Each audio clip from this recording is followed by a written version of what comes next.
a hearing on HR 1207, standalone, that by itself, on September the 25th at 9 o'clock. So I want all of you to be aware and follow up on that.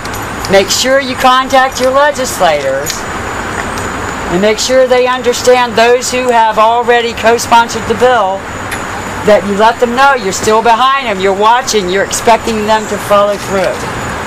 I think what you were saying earlier about Ron Paul, a lot of true.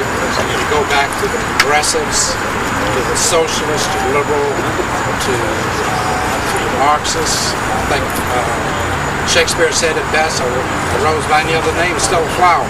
All these names are either Marxist or marching toward that end. Absolutely. And we've been buying into a lot of the Republicans who turned their back and don't stand for principle. And he's been warning us about it for decades, but he was marginalized and dismissed as being fringe. During his presidential campaign, MSM did not give him a platform with which to speak. Donna, what can we do if we all here today agreed that he was the one that we should vote for next time if we can get him to run for that? I mean, get him in that position. What can we do other than just run a knock on all of our neighbors' doors to make sure that vote is not split and we have the same thing happen that happened before? Yes, that scares me. I mean, that really scares me.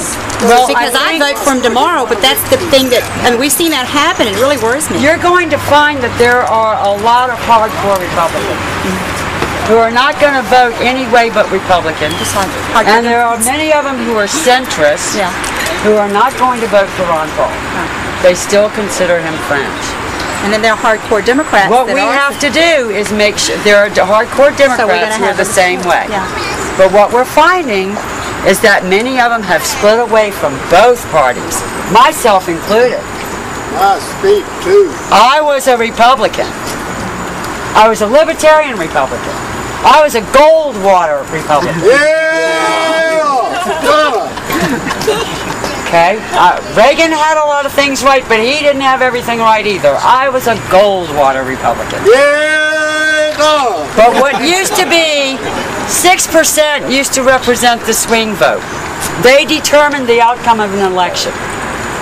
That number is bigger today because a lot of people have split off from both the Democratic and the Republican Party.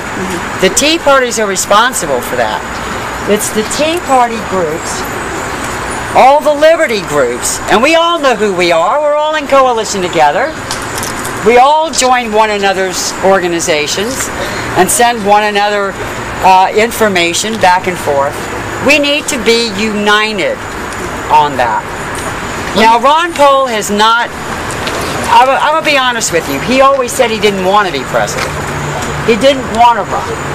During his presidential campaign, he said that he wouldn't win, and he said it wasn't about winning an election. He ran to start a movement. He ran to start the revolution. And I would say if that was his goal, then he won. Amen. Glenn Beck picked up the ball and ran with it. Thank you, Glenn Beck. He got the media. He got the media where Ron Paul couldn't get them. Ron Paul started it, and Glenn Beck picked up on it because he had the cameras rolling. That's how we all got here. For a little history on Glenn Beck, at one time, Glenn Beck didn't agree with Ron Paul. Yeah, that's right. But at one time, Glenn Beck admits that he was complacent like the rest of us. We still have the He problem lived with his apathy. We still have a tremendous problem with the media. I mean, they have for the last I've been watching for 60 years. They are the indoctrinators, not the watchdogs. They've been that way for a long time, not just something recent. Well, Glenn Beck is stealing them away, though, and they're suffering in the ratings. And they will continue to suffer. And they're going to continue to suffer. This movement is growing every day. We have to Campaign for Liberty's membership has more than doubled in 4 months. In 4 months, we went from 100,000 members to over 216,000 members nationwide.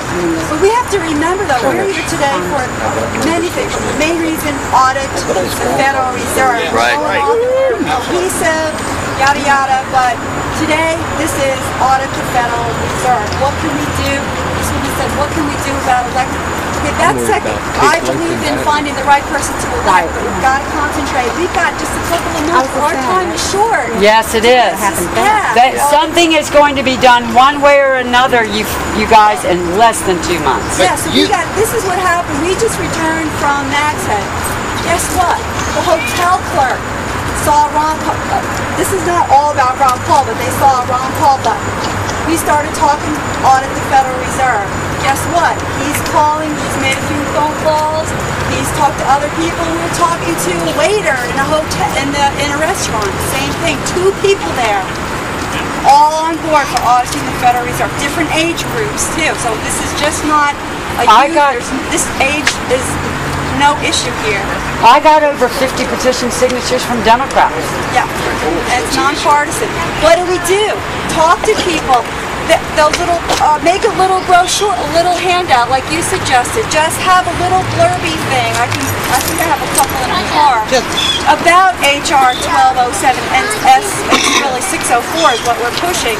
Just go to the cleaners or wherever you go and just say, hey, take a look at this. This is your representative. Just give them a call.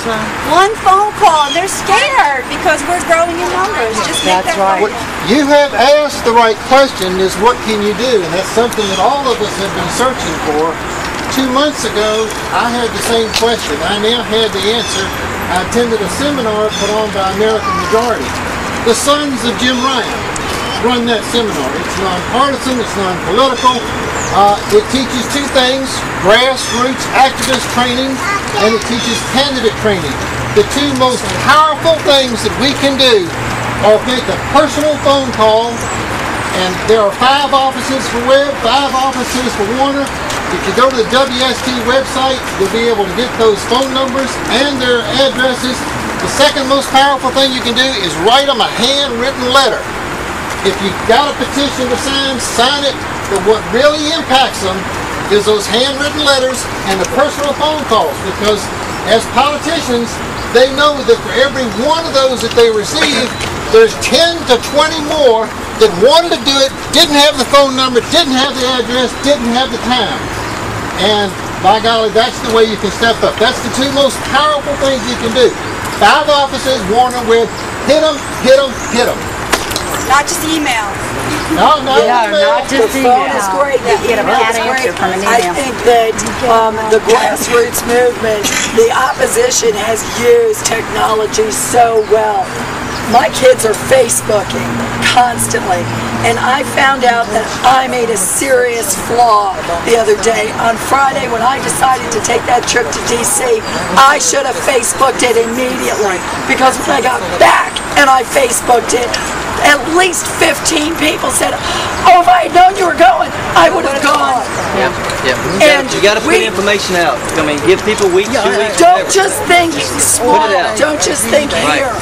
I had people who emailed me, sorority sisters from Florida, from California, and they said, oh, we would have loved to have come. Well, you know what? Next time the house is open, come on. One more thing we can do to take it into age classes and out by saying they're going to be gone on Facebook. It's not a good idea. I know what you're saying, but there was a warning out on the news not too long ago that you should not say you're going on vacation. What's America coming to? It's already here. It's already here. There's good and there's bad. You know? You see, one more thing, if you don't mind. I don't know, it's just to have a bigger picture what really happening to the country. I think we all have to watch a very interesting documentary which was made by Alex Jones, and it is on YouTube, and it's very serious